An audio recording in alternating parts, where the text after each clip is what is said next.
מביאים פולים למנה עיקרית לערב יום שישי ומתחילים.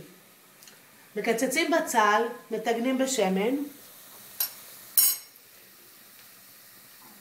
לפולים נותנים רתיחה עם מים של 5 דקות, כשהם רותחים, מסננים, מוסיפים לבצל.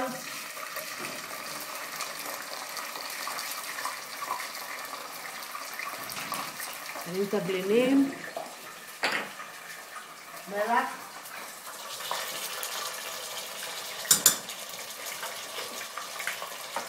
פלפל לבן,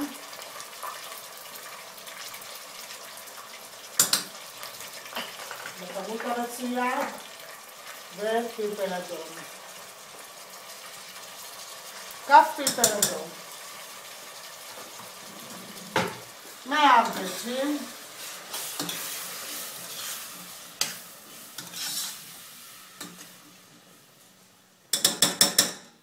שמים את העוף למעלה.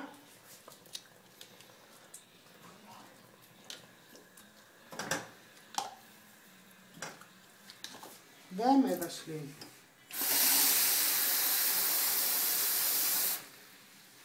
רתיחה על אש קטנה בגובה המים של העוף. רתיחה על אש קטנה ולהנמיך עד שמתאדים המים. בתיאבון.